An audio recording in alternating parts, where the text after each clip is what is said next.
हरिः ओम् आपादमौलिपर्यन्तं गुरूणामाकृतिं स्मरेत् तेन विघ्नाः प्रणश्यन्ति सिद्ध्यन्ति च मनोरथाः। श्रीगुरुभ्यो नमः। परमगुरुभ्यो नमः। श्रीमदानन्दतीर्थभगवत्पादाचार्यगुरुभ्यो नमः। मन्मनोभीष्टवरदं सर्वाभीष्टफलप्रदं पुरन्दरगुरुं वन्दे दासश्रेष्ठं दयानिधिं विद्याविनयसम्पन्नां शान्तादिगुणप्रमितान् सशास्त्रप्रवचनासक्तान् एलमिलार्यान् गुरून् भजे। पृथ्वीमण्डलमध्यस्याः पूर्णबोधमतानुगाः वैष्णवाः विष्णुहृदयाः तान् नमस्ते गुरुमम। हरिः ओं श्रीशाः पाहि ಅನಂತಕೋಟಿ ಎಂಬುದು ಶ್ರೀ ಪುರಂದರದಾಸರು ರಚಿಸಿದ 180 ಗಜ್ಜ ರೂಪಕ ಶಾಸ್ತ್ರ ಪ್ರಮೇಯಗಳು. 81ನೇ ಗಜ್ಜ ಪುರಾಣ ಪುರುಷೋತ್ತಮ ಎಂಬುದು. ಸಕಲ ಪುರಾಣದ ಸಾರ ಪುರುಷೋತ್ತಮ ತತ್ವ ಎಂಬುದನ್ನು ಈ ಗಜ್ಜದಿಂದ ಶ್ರೀ ಪುರಂದರದಾಸರು ತಿಳಿಸುತ್ತಿದ್ದಾರೆ.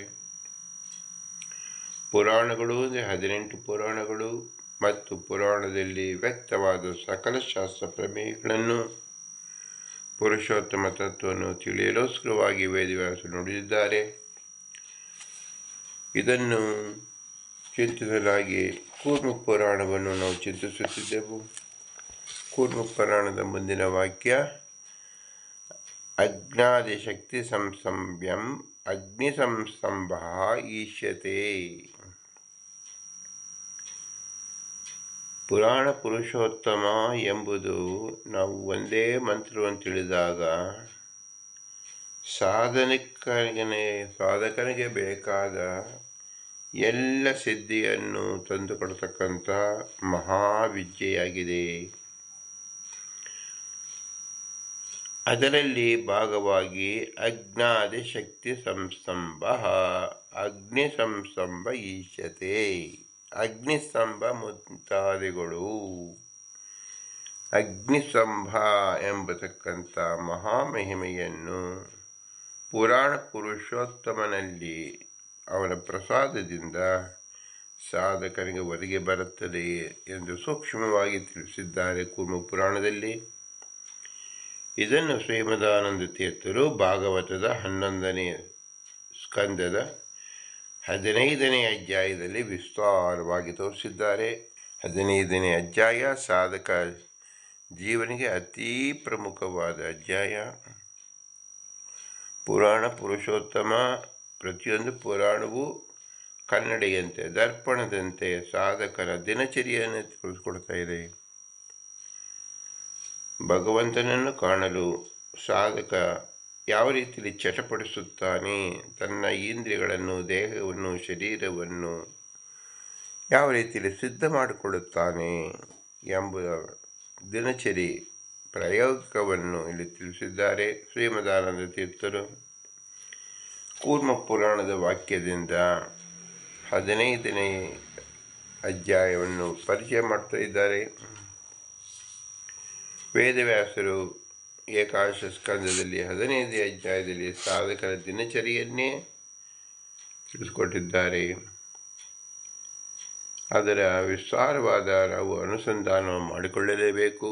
ಇದು ಅತ್ಯವಶ್ಯಕವಾಗಿದೆ.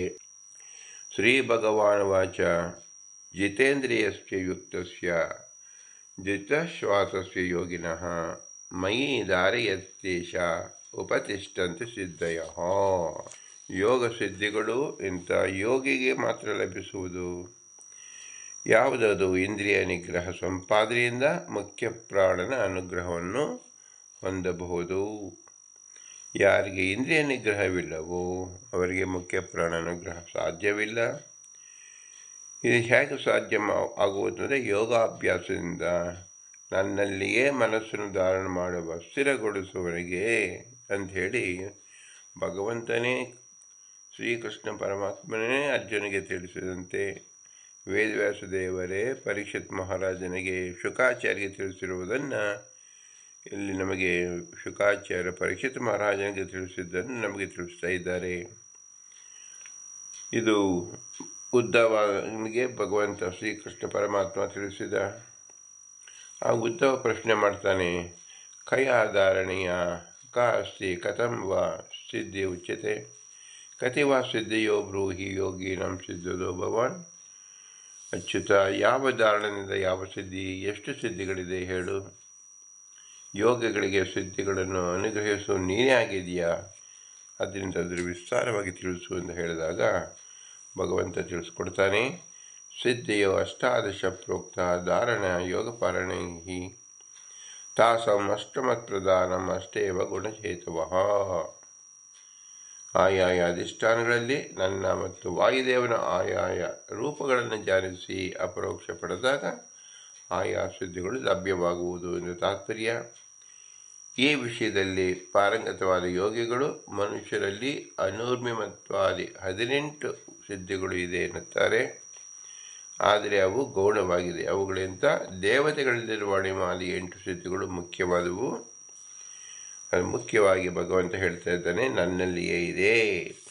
ಈ ಅಷ್ಟಸಿದ್ಧಿಗಳು ಗುಣಹೇತುವ ಅಂದರೆ ಗುಣಸಿದ್ಧಿಗಳು ಗೌಣ ಸಿದ್ಧಿಗಳಿಗೆ ಹೇತುವಾಗಿದೆ. ಮುಖ್ಯ ಸಿದ್ಧಿಗಳು 8, ಗೌಣ ಸಿದ್ಧಿಗಳು ತಾವಾಗಿಯೇ ಬಂದು ಬಿಡುತ್ತೆ. ಅದಕ್ಕೆ ಪ್ರತಿಯಾಗಿ ನಾವು ಸಾಧನೆ ಮಾಡಬೇಕಾಗಿಲ್ಲ.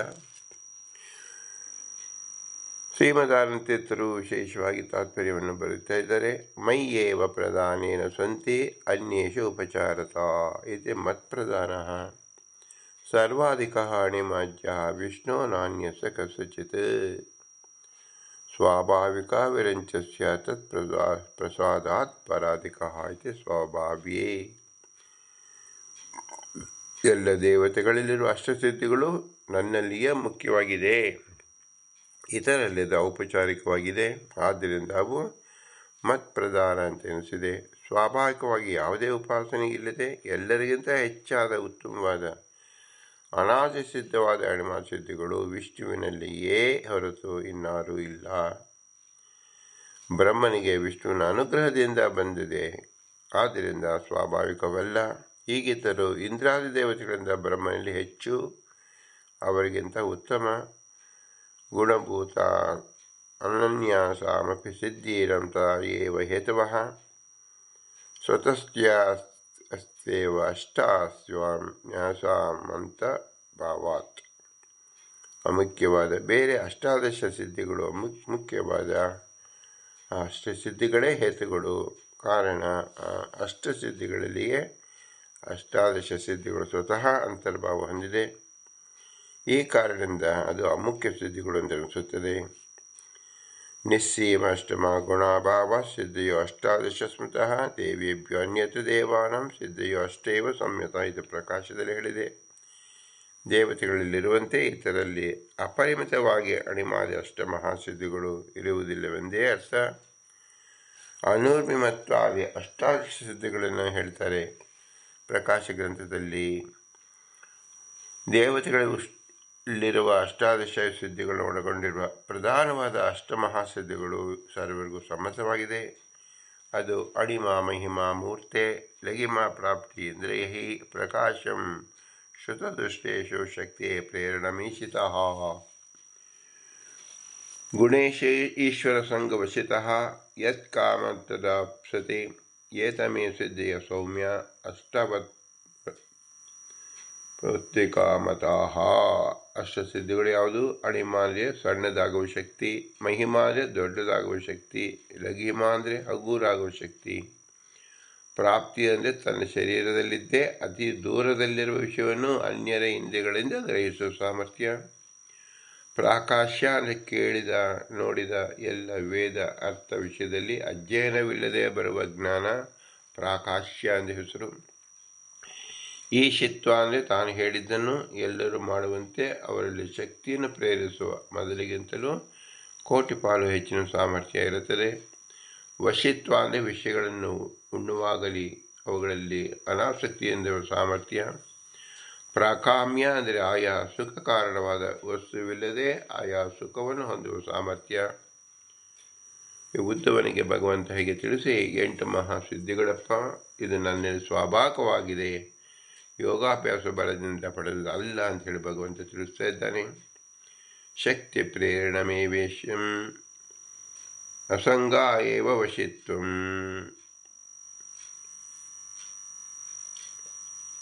ಭಾಗವತದಲ್ಲಿ ಗರಿಷ್ಠವಾದ ಸಿದ್ಧಿಗಳು ಏಕೆ ಬಿಟ್ಟಿದೆ ಅಂತ ಪ್ರಶ್ನೆಗೆ ಭಗವಂತನಲ್ಲಿ ಸ್ವಾಭಾವಿಕವಾಗಿದೆ, ಬೇರೆಯವರಲ್ಲಿ ಅವರ ಅಭ್ಯಾಸದಿಂದ ಬಂದಿದೆ. ಆದ್ದರಿಂದ ಅಷ್ಟಮಹಾಸಿದ್ಧಿಗಳು ಭಗವಂತನ ಸ್ವಾಭಾವಿಕ ಲಕ್ಷಣ ಅಂತ ಹೇಳಿ ತಿಳ್ತಾ ಇದ್ದಾರೆ. ಅನೂರ್ಮಿಮತ್ವಂ ದೇಹೇಸ್ಮಿನ್ ದೂರಶ್ರವಣದರ್ಶನಂ ಮನೋಜವಂ ಕಾಮರೂಪಂ ಪರಕಾಯ ಪ್ರವೇಶನಂ.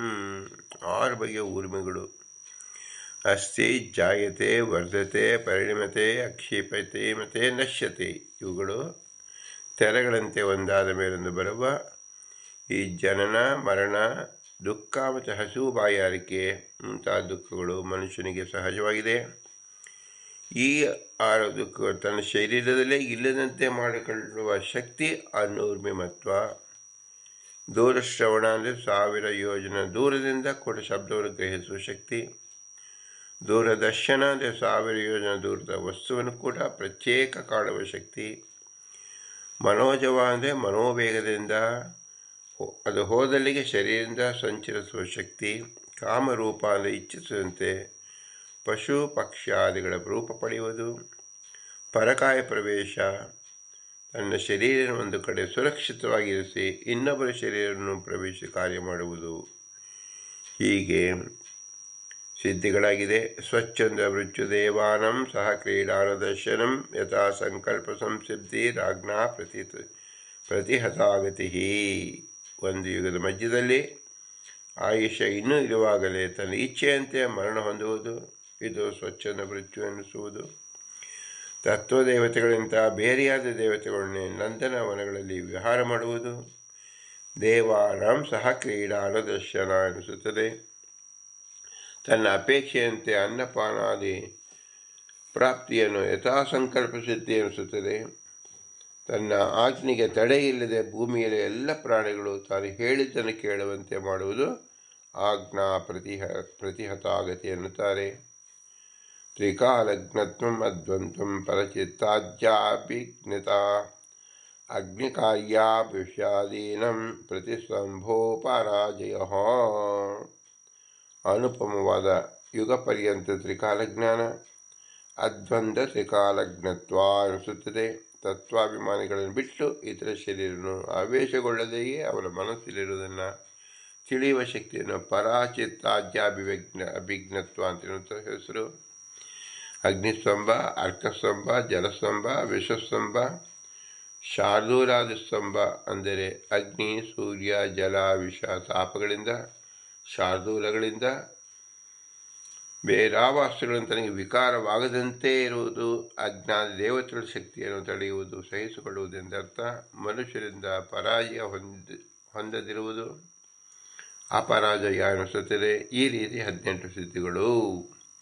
ಅನೂರ್ಮಿಮತ್ವ ಪ್ರಾಕಾಮ್ಯಂ ಅಂತರ್ಭೂತಂ ದೂರಶ್ರವಣಂ ದರ್ಶನಂ ತ್ರಿಕಾಲಜ್ಞತ್ವಂ ಪರಚಿತ್ತಾಪ್ಯಜ್ಞತಃ ಚ ಪ್ರಾಕಾಶ್ಯಾಂತರ್ಭೂತಾನಿ ಮನೋಜವ ಇತ್ಯಾದಿ ಷಟ್ಕಂ ಪ್ರಾಪ್ಯಾಂತರ್ಭೂತಂ ಅನ್ಯತ್ ಸರ್ವಂ ಈಶಿತ್ವಭೂತಾಮಪಿ ಪರಮೇಶಿತ್ವ ಸ್ವಾಭಾವಿ ಪೃಥಗಿತ್ಯಾಷ್ಟಾದಶಃ. ಪ್ರಕಾಮ್ಯ ಅಂದರೆ ಬಹಳ ಇಷ್ಟವಾದುದು, ಪದಾರ್ಥವಿಲ್ಲದೆ ಅದು ಸುಖವನ್ನು ಪಡೆಯುವುದು ಎಂದರ್ಥ. ಅನೂರ್ಮಿಮತ್ವ ಅಂದರೆ ಊರ್ಮಿ, ದುಃಖವಿಲ್ಲದೆ ಇರುವುದು, ದುಃಖಾನುಭವ ಭಾವದಿಂದ ಸುಖವಿದೆ. ಪರಾಪಗಮೇ ಸುಖಿ ಸಮೃತ ಎಂಬಂತೆ ಈ ರೀತಿ ವಿಷಯ ಪದಾರ್ಥ ಇಲ್ಲದೆ ಕೇವಲ ದುಃಖ ಅಭಾವದಿಂದಲೇ ಸುಖವನ್ನು ಸಿದ್ಧಿಸುವುದು ಅನೂರ್ಮಿಮತ್ವ ಸಿದ್ಧಿ ಎನಿಸುವುದು. ಅದೇ ಲಕ್ಷಣದ ಯುಕ್ತವಾದ ಪ್ರಕಾಮ್ಯ ಸಿದ್ಧಿಯಲ್ಲಿ ಸೇರುತ್ತದೆ. ಪ್ರಕಾಶದಲ್ಲಿ ದೂರಶ್ರವಣ, ದೂರದರ್ಶನ, ತ್ರಿಕಾಲಜ್ಞತ್ವ, ಪರಿಚಿತ್ತ, ವಿಜ್ಞತ, ಇದು 4 ಸಿದ್ಧಿಗಳು ಸೇರುತ್ತದೆ. ಪ್ರಕಾಶ ಅಂದರೆ ಪ್ರಕೃಷ್ಟವಾದ ಕಾಶಾದ ಜ್ಞಾನ, ದೂರಶ್ರವಣಾದಿ 4 ಉತ್ಕೃಷ್ಟ ಜ್ಞಾನ ರೂಪವಾದ್ದರಿಂದ ಪ್ರಕಾಶದಲ್ಲಿ ಸೇರಿದೆ. ಪ್ರಾಪ್ತಿಯಲ್ಲಿ ಮನೋಜವ ಕಾಮರೂಪ ಪರಕಾಯ ಪ್ರವೇಶ, ಸ್ವಚ್ಛಂದ ಮೃತ್ಯು ದೇವಾನಾಂ ಸಹ ಕ್ರೀಡಾನುದರ್ಶನ ಯಥಾಸಂಕಲ್ಪ ಸಿದ್ಧಿ ಎಂಬ 6 ಸಿದ್ಧಿಗಳು ಸೇರುತ್ತದೆ. ಈ 6 ಪ್ರಾಪ್ತಿ ರೂಪಗಳೇ ಆಗಿದೆ. ಈ ಶತ್ವದಲ್ಲಿ ಆಜ್ಞಾ ಅಪ್ರತಿಹಾಗತಿ, ಅಗ್ನಿಸ್ತಂಭ, ಸೂರ್ಯಸ್ತಂಭ, ಜಲಸ್ತಂಭ, ವಿಷಸ್ತಂಭ, ಶಸ್ತ್ರಾದಿಸ್ತಂಭ, ಅಪರಾಜಯ ಎಂಬ 7 ಸೇರುತ್ತದೆ. ಈಶಿತ್ವನ ಮಹಾಸಾಮರ್ಥ್ಯ, ಆಜ್ಞಾ, ಅಪ್ರತಿ, ಹತಾಗತಿ ಮುಂತಾದವುಗಳು ಮಹಾಸಾಮರ್ಥ್ಯ ರೂಪಗಳಾಗಿದೆ. ಸಕಲ ಜಗನಿಯಾಮಕ ರೂಪವಾದ ಪರಮ ಈಶಿತ್ವದಲ್ಲಿ ಪರಮ ಪ್ರಾಕಾಮ್ಯ, ಪರಮ ಪ್ರಕಾಶ್ಯ, ಪರಮಪ್ರಾತಿಗಳಾಗಲಿ ದೇವತೆಗಳನ್ನು ಬಿಟ್ಟು ಅನ್ಯರಲ್ಲಿ ಇಲ್ಲ. ಅನ್ಯರಲ್ಲಿ ಆಜ್ಞಾ, ಅಪ್ರತಿಹಾಗತಿ ಮುಂತಾದವುಗಳು ಅಲ್ಪವಾಗಿರುತ್ತದೆ. ಪರಮ ಈಶಿತ್ವ ರೂಪವಾಗಿರುವುದಿಲ್ಲ, ಅವು ಬೇರೆಯಾಗಿದೆ. ಆದ್ದರಿಂದ ಅವೆಲ್ಲವನ್ನು ಪ್ರತ್ಯೇಕವಾಗಿ ಪರಿಗಣಿಸಬೇಕಾದ ಈ 18 ಅಗ್ನಿಕಾಂಬ ವಿಷಾದೀನಂ ಇತ್ಯಾದಿ ಶಬ್ದೋಕ್ತ ಶಸ್ತ್ರಾಸ ನಖದಂತೆ ತಾಡನ ಶಾಪಾದಿ ಅಪ್ರತಿಹತಿ ಪೃಥಗೇವ ಸಿದ್ಧಿ ಸಪ್ತದಶಮಿ. ಅಗ್ನಿಕಾರ್ಯಾಂಬ ವಿಷಯಾದೀನಂ ಆದಿಪದದಿಂದ ಗೃಹೀತವಾದ ಶಸ್ತ್ರ, ಅಸ್ತ್ರ, ನಖ, ದಂತಗಳಿಂದ ತಾಡನ ಶಾಪ ಮುಂತಾದ ತಡೆಯಿಲ್ಲದಂತೆ ಮಾಡಿಕೊಳ್ಳುವುದು ಎಂಬ ಒಂದು ಈ ಸಿದ್ಧಿ 17ನೇದಂತೆ ಇಟ್ಕೊಳ್ಳಬೇಕು. ಆಗ 18 ಸಿದ್ಧಿಗಳಾಗುತ್ತದೆ. ಅಪ್ರತಿಹತಃ ಅಸಮಂತಾಗತಿ ಯಸ್ಯಾಜ್ಞಯ ಸ ಅಪ್ರತಿಹಾಗತಿ ಅದ್ವಂದ್ವಂ ಅಪ್ರತಿಹತಿಂ ತ್ರಿಕಾಲಗ್ನತ್ವಂ ಅಗ್ನಿಕಾರ್ಯಾಂಬ ವಿಷಾಣಂ ಪ್ರತಿಸ್ತಂಭಶ್ಚತುಸ್ರ ಸಿದ್ಧಯಃ ದೂರಶ್ರವಣದರ್ಶನಿ 2 ಸಿದ್ಧಿ. ಆಜ್ಞಾ ಪ್ರತಿಹಾಗತಿ ಎಂಬುದು ಸಮಸ್ತ ಪದವಾಗಿದೆ. ಅಪ್ರತಿಹತವಾಗಿ ಎಲ್ಲೆಡೆ ಗತಿಯುಳ್ಳ ಆಜ್ಞೆ ಎಂದರ್ಥ. ವಿಶೇಷಣ ಉತ್ತರ ಪದ ಕರ್ಮಧಾರಿಯ ಸಮಾಸ ಇದೊಂದು ಸಿದ್ಧಿ. ಇದೇ ರೀತಿ ತ್ರಿಕಾಲಗ್ನತ್ವಂ ಎಂಬಲ್ಲಿ ವಿಶೇಷಣ ಉತ್ತರದಲ್ಲಿದೆ. ಅಪ್ರತಿಹತವಾದ ತ್ರಿಕಾಲಗ್ನತ್ವ ಇನ್ನೊಂದು ಸಿದ್ಧಿ. ಹೀಗೆ ಅಗ್ನಿ, ಅರ್ಕ, ಅಂಬು ಮತ್ತು ವಿಷಯಗಳ ಪ್ರತಿಸ್ತಂಭಗಳು 4 ಸಿದ್ಧಿಗಳು. ಈ ರೀತಿ ಗ್ರಹಿಸಿದರೆ ಸಿದ್ಧಿಗಳು 18 ಆಗುತ್ತದೆ. ಗರಿಮ್ನ ಶೈವ ಹೇತು ಸನ್ಮಹಿಮಾ ಹೇತುಧಾರಣ ಪ್ರಾಯೋ ಅಷ್ಟಸಿದ್ಧಿ ಕಥನೆ ಅಷ್ಟದೋ ನ ಪೃಥಗುಚ್ಯತೆ ಪ್ರಾಪ್ತಿ ಪ್ರಕಾಶಯೋಶ್ಚಾಪಿ ಧಾರಣೇಕ್ಷಾಪಿ ಸಂಭವಾತ್ ಅತ ಐಕ್ಯೇನ ತ್ವಾ ಮುಕ್ತಂ ಗರಿಮಾಣಂ ಪೃಥಕ್ವಚಿತ್ ಇತಿ ಚ. ಗರಿಮಾಂತ ಸಿದ್ಧಿಗೆ ಮಹಿಮಾ ಸಿದ್ಧಿಗೆ ಹೇತುವಾದ ಧಾರಣವೇ ಹೇತುವಾಗಬಲ್ಲದು. ಈ ಕಾರಣದಿಂದ ಅಷ್ಟಸಿದ್ಧಿಗಳನ್ನು ಹೇಳುವಾಗ ಮಹಿಮಾದಿ ಸಿದ್ಧಿಗಳನ್ನು ಹೇಳಿದ ನಂತರ ಗರಿಮಾ ಸಿದ್ಧಿಯನ್ನು ಅನೇಕ ಕಡೆ ಹೇಳಿದಿರುವುದುಂಟು. ಭಾಗವತದಲ್ಲಿ ಹೇಳಿರುವುದು ಅಯುಕ್ತವಲ್ಲ ಎಂದು ಪ್ರಕಾಶ ಗ್ರಂಥದಲ್ಲಿ ತಿಳಿಸಿದ್ದಾರೆ. ಗರಿಮಾ ಸಿದ್ಧಿ ಪ್ರತ್ಯೇಕ ಹೇಳದೆ ಮೂಲಭೂತ ಸಿದ್ಧಿರಾಮ್ ದೇವಾನಾಂ ಅಷ್ಟಸಿದ್ಧಿಯ ಸರ್ವಸಿದ್ಧಿ ಪ್ರಧಾನಜ್ಞಾ ಅಷ್ಟಾದಶ ಸ್ಮೃತಃ ಅಷ್ಟು ಅಂತರ್ಗತಃ ತಾಸ್ತು ಅಪೇಕ್ಷೆಯತ ಅಲ್ಪಕಾ ಇತಿ ಚ. ದೇವತೆಗಳಿರುವ ಅಣಿಮಾ ಸಿದ್ಧಿಗಳು ಇತರರಲ್ಲಿ ಅನೂರ್ಮಿಮತ್ವಾದಿ 18 ಸಿದ್ಧಿಗಳಿಗೆ ಮೂಲಭೂತವಾಗಿರುವುದರಿಂದ ಇತರಲ್ಲಿರುವ 18 ಸಿದ್ಧಿಗಿಂತ ದೇವತೆಗಳ ಅಷ್ಟಸಿದ್ಧಿಗಳು ಮುಖ್ಯ. ದೇವತೆಗಳಲ್ಲಿರುವ ಅಷ್ಟಸಿದ್ಧಿಗಳಿಂದ ಇತರರಲ್ಲಿ ಅಷ್ಟಾದಶ ಸಿದ್ಧಿಗಳು ಉಂಟಾದವು. ಅಷ್ಟಾದಶ ಸಿದ್ಧಿಗಳು ಅಷ್ಟಸಿದ್ಧಿಗಳಲ್ಲಿಯೇ ಅಂತರ್ಭೂತವಾಗಿ ಅಷ್ಟಸಿದ್ಧಿಗಳಿಂದ ಅಲ್ಪವಾಗಿರುತ್ತದರ್ಥ. ಕಾಮರೂಪಸ್ವಾಣಿಮಾದಿ ತ್ರಯೇ ಅಪಿ ಅಂತರ್ಭಾವಃ ಅಷ್ಟಸಿದ್ಧಿ ಪಕ್ಷೆ ಅಗ್ನ್ಯರ್ಥಸ್ತಂಭ ಏವೈವ ಸಿದ್ಧಿ ಆದಾಹಕತ್ವಾತ್ ಅಜ್ಞಾದ ಪ್ರತಿಸ್ತಂಭಸ್ಥಾವಶಿಷ್ಯೇಪಿ ಅನೂರ್ಭಿಮತ್ವಾದಷ್ಟಾದಶ ಪೃಥಕ್ ಸಿದ್ಧೇ ಪಕ್ಷೆ ಅಗ್ನಿ ಅರ್ಕಸ್ತಂಭಯೋಃ ಪೃಥಕ್ತ್ವಂ ತಸ್ಮಿನ್ ಪಕ್ಷೆ ತಾಸಾಂ ಸಾಕಾಶಾತ್ ಪ್ರಧಾನಂ ಅಷ್ಟಪ್ರಧಾನಃ ಇತಿ ವ್ಯಾಖ್ಯಾಃ. 8 ಸಿದ್ಧಿಗಳು 18ರಲ್ಲಿ ಹೇಗೆ ಕೂಡಿದೆ ಎಂಬುದನ್ನು ವಿಶೇಷವಾಗಿ ಪ್ರಕಾಶ ಗ್ರಂಥದಲ್ಲಿ ತಿಳಿಸಿದ್ದಾರೆ. ಒಟ್ಟಿನಲ್ಲಿ ದೇವತೆಗಳಲ್ಲಿ 8 ಸಿದ್ಧಿ ಅಂತ ಏನು ಹೇಳ್ತೀವಿ, ಅದು 18 ಸಿದ್ಧಿಗಳ ಪಟ್ಟಿಯಲ್ಲಿ ಸೇರುತ್ತದೆ. ಮನೋಜವ ಕಾಮರೂಪಂ ಪರಕಾಯ ಪ್ರವೇಶಂ ಸ್ವಚ್ಛಂದ ಮೃತ್ಯುದೇವೈ ಸಹ ಕ್ರೀಡೇಷ್ಟ ಸಾಧನಂ ಪ್ರಾಪ್ತಾವಂತ ಅಂತರ್ಗತ್ಯಾಹುರಾಜ್ಞಾ ಪ್ರತಿಹತಸ್ತತ ಅಗ್ನಿಸ್ತಂಭೋ ರವಿಸ್ತಂಭೋದಕಸ್ತಂಭ ಚ ವಿಷ್ಣುಸ್ತಂಭ ತಥಾ ಶಸ್ತ್ರಶಾಪಾದಿಸ್ತಂಭ ಚ ಈಶತ್ವ ಅಂತರ್ಗತಜ್ಞಾಹು ಅಪರಾಜಯೇವ ಚ ಏವಂ ಅಷ್ಟಾದಶಾಷ್ಟಾಭ್ಯಂ ಜಾಯಂತೆ ಸಿದ್ಧಿಯ ಕ್ರಮಾತ್. ಅಷ್ಟಾದಶಾಭ್ಯನ್ಯಸ್ತು ಜಾಯಂತೆ ಸಿದ್ಧಯೋ ಮಿತಾಃ. ಮನೋಜವ ಕಾಮರೂಪ ಪರಕಾಯ ಪ್ರವೇಶ ಸ್ವಚ್ಛಂದ ಮೃತ್ಯು ದೇವೈ ಸಹ ಕ್ರೀಡಯತ ಸಂಕಲ್ಪ ಸಿದ್ಧಿ. ಇವು 6 ಪ್ರಾಪ್ತಿಯಲ್ಲಿ ಸೇರುತ್ತದೆ. ಆಜ್ಞಾ ಪ್ರತಿಹತಿ ಅಗ್ನಿಸ್ತಂಭ ಅರ್ಕಸ್ತಂಭ ಉದಕಸ್ತಂಭ ವಿಷಸ್ತಂಭ ಶಸ್ತ್ರಶಾಪಾದ ಸ್ತಂಭ ಅಪರಾಜಯ ಈ 7 ಈ ಶತ್ರುದಲ್ಲಿ ಸೇರುತ್ತದೆ. ಈ ರೀತಿಯಲ್ಲಿ 8 ಅಷ್ಟಮಹಾಸಿದ್ಧಿಗಳು 18ರಲ್ಲಿ ಹೇಗೆ ಸೇರುತ್ತೆ ಎಂಬತಕ್ಕಂಥದ್ದು ವಿವಿಧ ಗ್ರಂಥಗಳ ಮೂಲದಿಂದ ನಮಗೆ ತಿಳಿಸಲ್ಪಟ್ಟಿದ್ದಾರೆ. ಶ್ರೀ ವೇದವ್ಯಾಸದೇವರು ಏಕಸ್ಮಾತ್ ಸಿದ್ಧಿಯೋ ವಿಷ್ಣು ಸ್ಥಾನಭೇದಾತ್ ಪೃಥುವಿಧಃ ಏಕಸ್ಥಾನಗತದ್ವಾಸ್ಯು ಸುಸ್ಥಿರೋಪಾಸನೇತಿ. ಮಹಾಭಾರತದಲ್ಲಿ ಸ್ಥಾನಭೇದದಿಂದ ಒಬ್ಬ ವಿಷ್ಣುವಿನ ಧಾರಣದಿಂದ ಬರುವ ಸಿದ್ಧಿಗಳು ನಾನಾ ಬಗೆಯಾಗಿರುವುದು. ಅಂದರೆ ಒಂದೇ ಸ್ಥಾನದಲ್ಲಿ ಸುಸ್ಥಿರವಾಗಿ ಅವನ ಅನೇಕ ಗುಣಗಳು ಉಪಾಸನೆ ಮಾಡಿದರೂ ನಾನಾ ಸಿದ್ಧಿಗಳು ಉಂಟಾಗುವುದೆಂದರ್ಥ. ಒಬ್ಬನೇ ಭಗವಂತನ ವಿಷಯದಲ್ಲಿ ಧ್ಯಾನ ಮಾಡಿದರೆ ಸಿದ್ಧಿಗಳು ಯಾಕೆ ಬೇರೆ ಬೇರೆಯಾಗಿರುತ್ತೆ ಎಂಬ ಪ್ರಶ್ನೆಗೆ ಆಚಾರ್ಯ ಉತ್ತರ ಈ ರೀತಿ ಇದೆ. ಭೂತ ಸೂಕ್ಷ್ಮಾತ್ಮಾನಿ ಪರಮಾಣು ಸ್ಥಿತಿ ಅನುರೂಪೇ. ಭೂತ ಸೂಕ್ಷ್ಮಾತ್ಮನಿ ಎಂಬಲ್ಲಿ ಸಮಾಸ ಮಾಡಿದಾಗ ಭೂತ ಸೂಕ್ಷ್ಮಗಳ ಆತ್ಮ ಎಂದಾಗುತ್ತದೆ. ಪರಮಾಣುಗಳಿಗೆ ನಿಯಾಮಕರಾದ ಅಣುರೂಪ ಪರಮಾತ್ಮನಲ್ಲಿಂದ ಅರ್ಥ. ಪರಮಾಣುವಿನಲ್ಲಿ ಪರಮಾಣುವಿನ ಆಕಾರ ಪರಮಾತ್ಮನಿದ್ದು ನಿಯಾಮಕನಾಗಿದ್ದಾನೆ ಅಂತ ಪರಮಾಣು ನಿಯಾಮಕ ಭಗವದ್ ರೂಪವನ್ನು ಈ ಶ್ಲೋಕದಲ್ಲಿ ಭೂತ ಸೂಕ್ಷ್ಮ ಅಂತ ತಿಳಿಸ್ತಾ ಇದ್ದಾರೆ. ಆತ್ಮ ಅಂದರೆ ಅಂತರ್ಯಾಮಿ. ಭೂತ ಸೂಕ್ಷ್ಮ ಆತ್ಮ ಅಂತ ಕರೆದಿದೆ. ತನ್ಮಾತ್ರ ಅವಯೇ ಸೂಕ್ಷ್ಮೆ ಪರಮಾಣು ಅಭಿದಾಯಕ್ಕೆ ಪ್ರತ್ಯೇಕಮಣುರೂಪಂತು ವಿಷ್ಣು ಜಾಗೇನ ಅಣುಭವೇತಿ ಕಾಪಿಲೇಯೇ ಎಂದು ಅದಕ್ಕೆ ವಿಶೇಷವಾದ ಅರ್ಥವನ್ನು ತಿಳಿಸಿದ್ದಾರೆ. ಪರಮಾಣುಯ ಭೂತಾರಂ ಸಾಕಾಶದರ್ಶಿಸಿ ಅಣುರೂಪೇ ಕಾಲ ಸೂಕ್ಷ್ಮ ಆತ್ಮನೇ.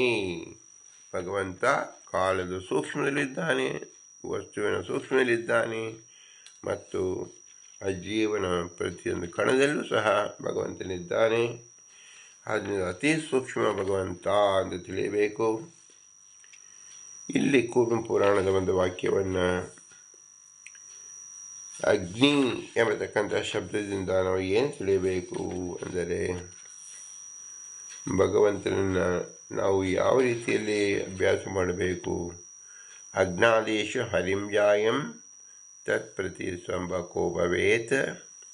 ಅಗ್ನಿ ಮುಂತಾದಗಳಲ್ಲಿ ಅಂತರ್ಯಾಮಿ ಶಕ್ತಿ ಪ್ರೇರಕ ಅಂತ ಹರಿಯನ್ನೇ ಧ್ಯಾನಿಸುವ ಯೋಗಿ ಅಗ್ನಿ ಸಮ ಮುಂತಾದ ಸಿದ್ಧಿಯನ್ನು ಪಡೆಯುತ್ತಾನೆ ಎಂದರ್ಥ. ಎಲ್ಲ ಸಿದ್ಧಿಗಳಲ್ಲೂ ಮುಖ್ಯವಾಗಿ ಇರತಕ್ಕಂಥದ್ದು ಅಂತರ್ಯಾಮಿಯಾಗಿರ್ತಕ್ಕಂಥ ಭಗವಂತ. ಭಗವಂತನನ್ನು ಒಲಿಸಿಕೊಂಡಾಗ ಎಲ್ಲ ಸಿದ್ಧಿಗಳು ನಮಗೆ ಸ್ವಾಭಾವಿಕವಾಗಿ ಅವನ ಅನುಗ್ರಹದಿಂದ ಲಭ್ಯವಾಗುತ್ತದೆ ಎಂಬುದೇ ಮುಖ್ಯ ತಾತ್ಪರ್ಯ. ಇಷ್ಟನ್ನು ಉಪಾಸನೆ ಅಂತ ಹೆಸರು. ಉಪಾಕಸಸ್ಯ ಮಾಮೇವಂ ಯೋಗಧಾರಣೆ ಪುನಃ ಸಿದ್ಧಿಯೋ ಪೂರ್ವಗತಿತಃ ಉಪತಿಷ್ಠಂತ ಶೇಷತಃ. ಹೀಗೆ ಉದ್ದವನಿಗೆ ಶ್ರೀ ಭಗವಂತನೇ ಉಪದೇಶ ಮಾಡಿದ್ದನ್ನು ಪುರಂದರದಾಸರು ಇಲ್ಲಿ ಪುರಾಣ ಪುರುಷೋತ್ತಮ ಎಂಬ ಶಬ್ದದಿಂದ ಸಾಧಕ ಜೀವಿಯಲ್ಲಿರತಕ್ಕಂಥ ಯಾವ ಶಕ್ತಿ ಕೇಂದ್ರಗಳಿದೆ ಅಲ್ಲಿ ಭಗವಂತನಿಂದಲೇ ಆ ಶಕ್ತಿಗಳು ಪ್ರೇರಕವಾಗಿ ಕೆಲಸ ಮಾಡುತ್ತದೆ ಎಂಬುದರಿಂದಾಗಿ ಯಾವ ಕುಂಡಲಿನಿ ಶಕ್ತಿಯಿಂದ ದೇವನ ಶರೀರದಲ್ಲಿರ್ತಕ್ಕಂಥ ಮೂಲಾಧಾರ ಸಮಾರಭ್ಯಂ ಮೂರ್ಧಂ ಮುಜುಸ್ಥಿತಃ ಮಧ್ಯೆ ಸುಷುಮ್ನ ವಿಜ್ಞೇಯ ವಜ್ರಿಕಾ ಆರ್ಯ ಭಾವಸಿನಿ ಅವಭಾಸಿನಿ ವೈದ್ಯುತ ಬ್ರಹ್ಮನಾಡಿ ಚ ಸೇವಾ ಪಂಚಪ್ರಭೇದಿನಿ. ಮೂಲಾಧಾರ ಚಕ್ರ ಸುಷುಮ್ನ ಸುಷ್ಟಭಾಗೆ ವಜ್ರಿಕಾನ ಮಧ್ಯೆ ನೀಲವರ್ಣಾಯ ಅಲ್ಲಿ ಅನಿರುದ್ಧನಿದ್ದಾನೆ. ಮೂಲಾಧಾರದಲ್ಲಿ ಚತುರ್ದಳ ಪದ್ಮ ಪ್ರವಾಳವಾಣಿ ವರ್ಣದಂತೆಯೂ ಇದೆ. ಸ್ವಾಧಿಷ್ಠಾನದಲ್ಲಿ ಸುಷುಮ್ನ ವಾಮಭಾಗ್ಯ ಆದಿನಾಡಿ ಮಧ್ಯೆ ಹರಿವರ್ಣಾಯ ಪ್ರದ್ಯುಮ್ನಾಯ. ಹೊಕ್ಕಳ ಭಾಗದಲ್ಲಿ 6 ದಳ ಕಮಲ ರಕ್ತ ನೀಲವರ್ಣ ಸಪ್ತವಾಯುಗಳಲ್ಲಿ ಇರತಕ್ಕಂಥವರು. ಮಣಿಪೂರ ಚಕ್ರ, ದಶದಳ ಕಮಲ, ಸ್ವಾಧಿಷ್ಠಾನ ಚಕ್ರದ ಮೇಲೆ ನಾಭಿ, ಇದರ ಆಚೆಗೀಚೆ ಇದರ ಸ್ಥಾನ, ದಶದೋಷಗಳ ಅಭಿವ್ಯಕ್ತಿ ಕೇಂದ್ರ, ಲಜ್ಜಾ, ಪಿಶುಣತ, ಈಶ್ಯ, ತೃಷ್ಣ, ಸುಷುಪ್ತಿ, ವಿಷಾದ, ಕಾಷಾಯ, ಮೋಹ, ಗೃಣ, ಭಯ, ಇಲ್ಲಿ ಉಪಾಸನೆ ಇಲ್ಲ. ಅನಾಹತ ಚಕ್ರ ಸುಷುಮ್ನ ಪೂರ್ವ ಭಾಗದಲ್ಲಿ ಅವಭಾಸಿನಿ, ಪ್ರಕಾಶಿನಿಂದ ಹೆಸರು. ನಾಡಿ ಮಧ್ಯೆ ಶ್ವೇತವರ್ಣಾಯ, ಇಲ್ಲಿ ವಾಸುದೇವನಿದ್ದಾನೆ. ಅನಾಹತ ಧ್ವನಿ, ಇಲ್ಲಿ ಧ್ಯಾನಮಂತ್ರ. ಹೃದಯಸ್ಥಯ ಹರೇ ಮೂರ್ತಿ, ಜೀವೋ ಯದ್ ಪ್ರತಿಬಿಂಬಕ, ಯದ್ವಶೇ ವರ್ತದೆ ಜೀವ ಸಾಧು ಜೀವಕರ ಸ್ಮೃತಃ. ಹೃದಯವಾಸವಾಗಿ ಆರಾಧನೆಗೊಂಬ ವಿಧಿ ಶಿವಾದಿಗೊಡೆಯ ವಿಜಯ ವಿಠಲಯ್ಯ ಎಂದು ತಿಳಿಸಿದ್ದಾರೆ. ಹೃದಯದ ಊರ್ಧ ಕಮಲ, ಹೃದಯದ ಮೇಲ್ಭಾಗದಲ್ಲಿ ಉರಸ್ಸಿನಿಂದ ರಕ್ತವರ್ಣದ ದ್ವಾದಶದಳ ಒಂದೇ ಕಮಲ. ಉರದಲ್ಲಿ ದ್ವಾದಶದಳವುಳ್ಳ ಸರಸಿದ ಮಿನುಗುತ್ತಿದೆ. ಸುರರು ವಾಲಗದಿಂದ ಜಯ ಜಯವೆನುತಿಹರು, ಮೆರವ ವೈಭವದಿಂದ ವಿಜಯ ವಿಠಲ ಮಹಾಧರಣೆಗೊಡೆಯವನಾಗಿ ಗತಿ ಕೊಡುವ ನಮಗೆ ಎಂದು ತಿಳಿಸಿದ್ದಾರೆ.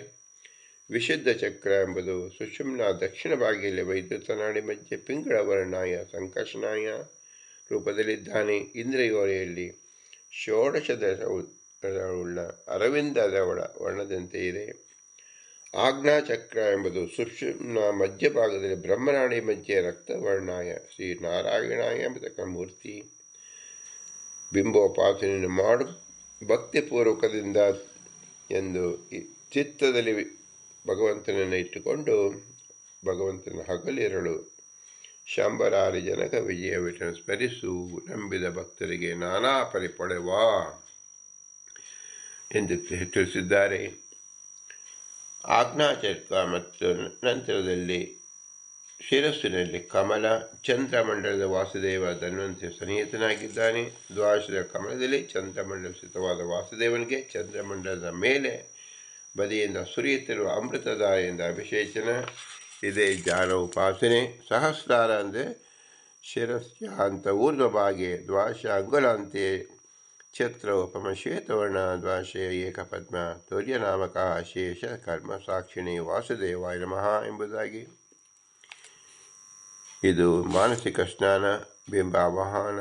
ಬಿಂಬಮೂರ್ತಿಗೆ ಪುರುಷ ಸೂಕ್ತದಿಂದ ನಾವು ಭಗವಂತನ ಉಪಚಾರವನ್ನು ಮಾಡಿದಾಗ ನಮಗೆ ಅಷ್ಟಮಹಾಸಿದ್ಧಿಗಳು 18 ಸಿದ್ಧಿಗಳು ಸ್ವಾಭಾವಿಕವಾಗಿ ಸಿದ್ಧಿಸುತ್ತೆ ಎಂದರ್ಥ. ಈ ಸಿದ್ಧಿಯನ್ನು ಹೊಂದಬೇಕಾದರೆ ಈ ಚಕ್ರಗಳು ಮತ್ತು ಕಮಲದ ಉಪಾಸನೆ ಅತ್ಯಗತ್ಯ. ಇವೆಲ್ಲವನ್ನು ಸಾಧಿಸಬೇಕಾದರೆ ಯಾವುದೇ ಸಾಧಕ ಜೀವಿ ತನ್ನ ಭ್ರೂಮಂಜನ ದೇಶದಲ್ಲಿ ನೋಡಿದಾಗ ಬೆಳಕು ಕಾಣಿಸುತ್ತದೆ. ಆ ಬೆಳಕಿನಲ್ಲಿ ಕಾಣುವುದು ಚಕ್ರಗಳು ಮತ್ತು 4 ಕಮಲಗಳು. ಅದೇ ಸುಷುಮ್ನ ನಾಡಿಯಿಂದ ಪ್ರಾರಂಭ. ಮೊದಲನೆಯದು ಮೂಲಚಕ್ರ, ಅದಕ್ಕೆ ಕುಂಡಲಿನಿ ಶಕ್ತಿ ಎಂದು ಹೆಸರು. ಇಲ್ಲಿ ಲೋಭವನ್ನು ಕಳೆದುಕೊಳ್ಳಬೇಕು. ಸ್ವಾಧಿಷ್ಠಾನ ಚಕ್ರದಿಂದ ಕಾಮವನ್ನು ಕಳೆದುಕೊಳ್ಳಬೇಕು. ಮಣಿಪುರ ಚಕ್ರದಿಂದ ಕ್ರೋಧವನ್ನು ಕಳೆದುಕೊಳ್ಳಬೇಕು.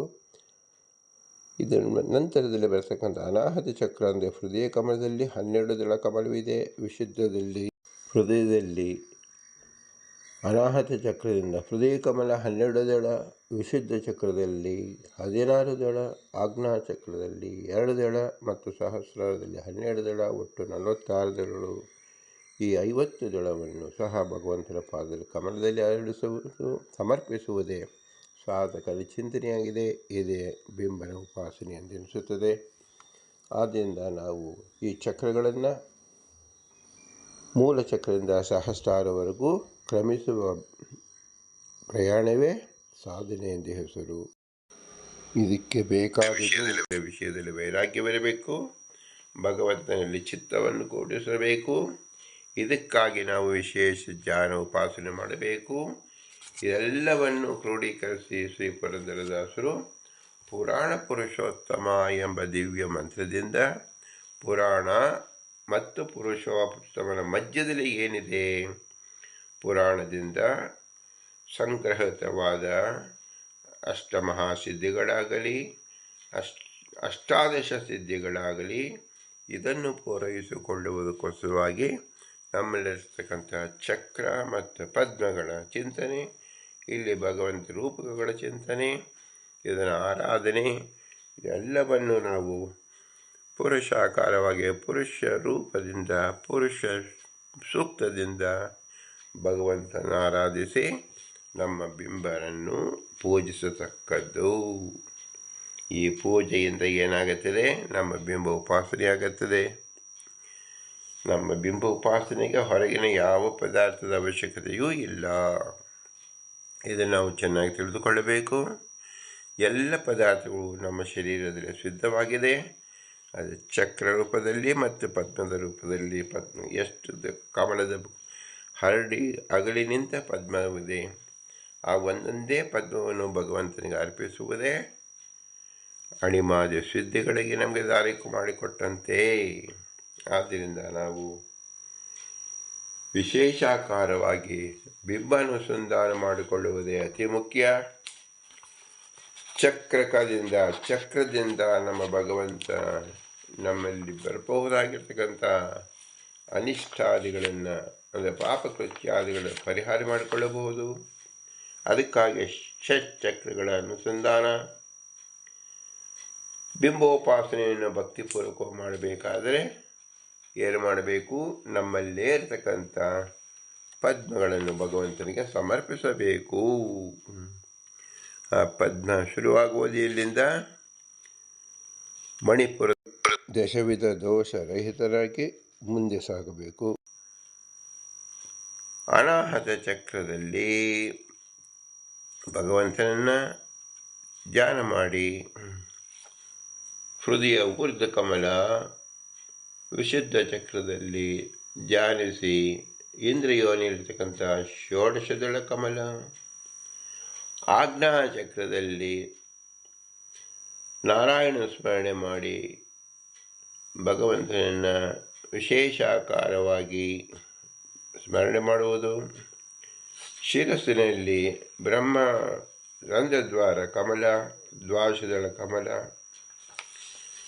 ಹೀಗೆ ಚಕ್ರವನ್ನು ಶಕ್ತಿಯನ್ನು ಪಡೆದು ಆ ಕಮಲವನ್ನು ಭಗವಂತನ ಪಾದದಲ್ಲಿ ಸಮರ್ಪಿಸುವುದೇ ಬಿಂಬನ ಪೂಜೆ. ಇದನ್ನು ವಿಸ್ತಾರವಾಗಿ ತಿಳಿಸಲು ಸುಲಭವಾಗಿ ಕೂರ್ಮ ಪುರಾಣದಲ್ಲಿ ಅಗ್ನಿಸ್ತಂಭಾದಿ ಅಜ್ಞಾದ ಶಕ್ತಿ ಸಂಸ್ತಂಭ ಅಗ್ನಿ ಸಂಸ್ತಂಭ ಈಶತಿ ಎಂಬ ಶಬ್ದದಿಂದ ಅಗ್ನಿಸ್ತಂಭ ಅಂತ ಹೇಳಿದ್ರಿಂದಲೇ ಅಗ್ನಿ ಮಾತ್ರದಲ್ಲ ಅಜ್ಞಾದಿ ಅಂತ ಆದಿ ಶಬ್ದದಿಂದ ಸ್ತಂಭಗಳನ್ನು ವಿಶೇಷ ಶಬ್ದ ಹಿಂದೆ ಹೇಳಿದಂತೆ ಎಲ್ಲ ಸ್ತಂಭವನ್ನು ತಡೆಯಬೇಕು. ಇದು ಹೇಗೆ ಸಾಧ್ಯವಾಗುವುದು? ನಿರಂತರ ಭಗವಂತ ಧ್ಯಾನದಿಂದ. ಅದು ಆತ್ಮೋಪಾಸನೆ ಬಿಂಬೋಪಾಸನೆಯಿಂದ ಸಾಧ್ಯವಾಗುವುದು. ಆ ಬಿಂಬೋಪಾಸನೆಯ ಮೂಲ ಮಂತ್ರ ಪುರಾಣ ಪುರುಷೋತ್ತಮ ಎಂಬುದು. ಪುರುಷೋತ್ತಮನನ್ನು ಪುರುಷ ರೂಪದಲ್ಲಿ ಪುರುಷ ಸೂಕ್ತದಿಂದ ವಿರಾಟ್ ರೂಪವನ್ನು ಚಿಂತಿಸಿ ಭಗವಂತನ ಆರಾಧಿಸುವುದೇ ಆಗಿದೆ. ಇದೇ ನಮ್ಮ ಅಂತಿಮ ಕಾರ್ಯ. ಇದರಿಂದ ಭಗವಂತ ತೃಪ್ತನಾಗಿ ಆಯಾ ಜೀವನ ಸ್ವರೂಪವನ್ನು ವ್ಯಕ್ತಪಡಿಸಿ ಮೋಕ್ಷ ಸುಖವನ್ನು ಕೊಡುತ್ತಾನೆ ಎಂಬುದೇ ಮಹಾ ತಾತ್ಪರ್ಯ.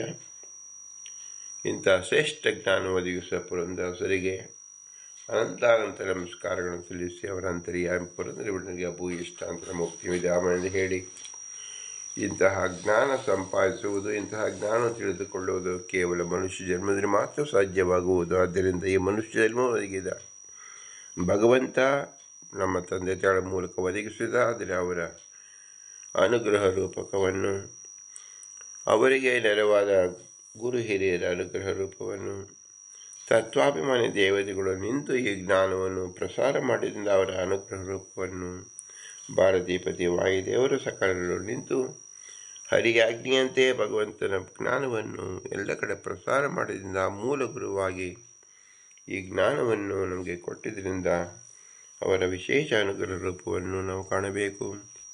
ಇವರೆಲ್ಲರೂ ಸ್ವತಂತ್ರವಾದ ಭಗವಂತ ಲಕ್ಷ್ಮೀನಾರಾಯಣ ಮಾತ್ರ. ಅವನೇ ನಮ್ಮ ಬಿಂಬರೂಪಿ ಭಗವಂತ. ಅವನನ್ನು ಆರಾಧಿಸಲು ಚಕ್ರಗಳಿದೆ, ಅವನಿಗೆ ಮನ ಮುಟ್ಟಿಸಲು ಕಮಲವಿದೆ.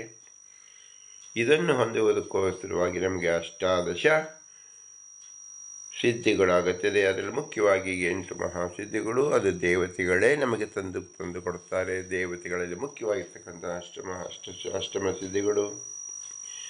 ಆ ಸಿದ್ಧಿ ಯಾವಾಗ ಬೇಕಾಗುತ್ತೆ ಅಂದರೆ ಬಿಂಬನ ಪೂರ್ಣ ಉಪಾಸನೆಗೆ ಸಿದ್ಧವಾದಾಗ ದೇವತೆಗಳೇ ನಮಗೆ ತಂದು ಒದಗಿಸುತ್ತಾರೆ ಎಂಬುದೇ ಮಹಾ ತಾತ್ಪರ್ಯ.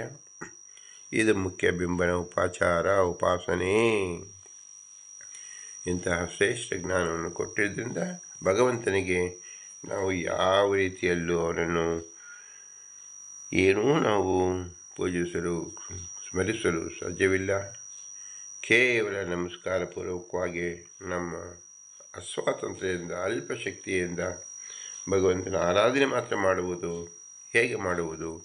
ಭೂಯಿಷ್ಟಾಂತೆ ನಮ ಉಕ್ತಿಮಿದೇಮ, ಭೂಯಿಷ್ಟಾಂತೆ ನಮ ಉಕ್ತಿಮಿದೇಮ, ಭೂಯಿಷ್ಟಾಂತೇ ನಮ ಉಕ್ತಿಮಿದೇಮ ಎಂದು ಹೇಳಿ ವಿನಮ್ರವಾಗಿ ನಮಿಸೋಣ. ಭಾರತೀಯರ ಮುಖ್ಯ ಪ್ರಾಣಾಂತರ ಶ್ರೀಕೃಷ್ಣಾರ್ಪಣಮಸ್ತು. ಹರಿ ಓಂ, ಹರಿ ಓಂ, ಹರಿ ಓಂ.